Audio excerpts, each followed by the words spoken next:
আমার বউ ছোট্ট ছোট্ট বিষয়ে ওভার রিয়াক্ট করে, খুব বেশি রাগ করে এবং এটা আমার ধৈর্যের বাহিরে। বিষয়টাকে আমি কিভাবে মেনটেন করতে পারি? নিশ্চিত এটা একজন স্বামীর প্রশ্ন।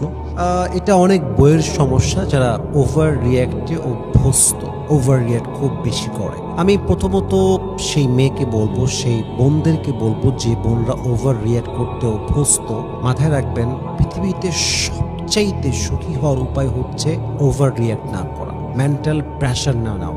আপনি যত ওভার রিয়াক্ট করবেন আপনার মনের সুখ তত বেশি দূর হয়ে যাবে। যখনই কিছু ঘটবে, যে কোনো কিছু, নো ম্যাটার হোয়াট, যে কোনো কিছু হতে পারে, আপনি যদি কাম থাকতে পারেন, স্থির থাকতে পারেন, দেখবেন আপনার ভেতরে একটা ভালো লাগা কাজ করবে। আচ্ছা, যে কোনো কিছু ঘটে গেছে, মনে করেন আপনার স্বামীর ব্যাপারে আপনার কাছে অভিযোগ আসছে, আপনার স্বামী এই মুহূর্তে আরেকটা মেয়ের সাথে অ্যাফেয়ারে আছে, সম্পর্কে আছে, আপনাকে বাদ দিয়ে পরকীয়া করছে, আপনার কানে কেবল আসছে। Can you stop yourself and think for a moment, is it really true or not?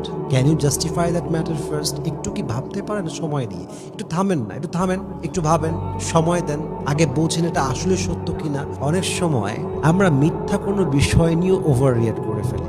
অনেক সময় যা ঘটে নাই কিন্তু ঘটতে পারে এটা ভেবে আমরা ওভার রিয়েক্ট করে ফেলি। এরকম লোক আমাদের সমাজে আছে না নাই? কিন্তু আপনি যদি একটু পজ দিতে পারেন, একটু থামতে পারেন, একটু ভাবতে পারেন, নিজেকে একটু স্থির রাখতে পারেন, আপনি যে কতটা মেন্টালি শান্তি পাবেন, এটা আমি আমার লাইফে অ্যাপ্লাই করেছি, এটা আমি জানি। আপনার শান্তি আপনি কল্পনাই করতে পারবেন না। ইভেন আপনাকে কোনো কষ্ট পৃথিবীতে আঘাতই করতে পারবে না যদি আপনি নিজেকে ওভার রিয়েক্ট করার থেকে বাঁচাতে পারেন, যদি আপনি একটু স্থির হতে পারেন। এবং যেই মেয়েরা ওভার রিয়েক্ট করে, আলটিমেটলি দিন শেষে এই মেয়েদের জীবনে কপালে সুখ তো থাকেই না, এবং এদের স্বামীরাও আজীবন এদের সঙ্গে থাকে না।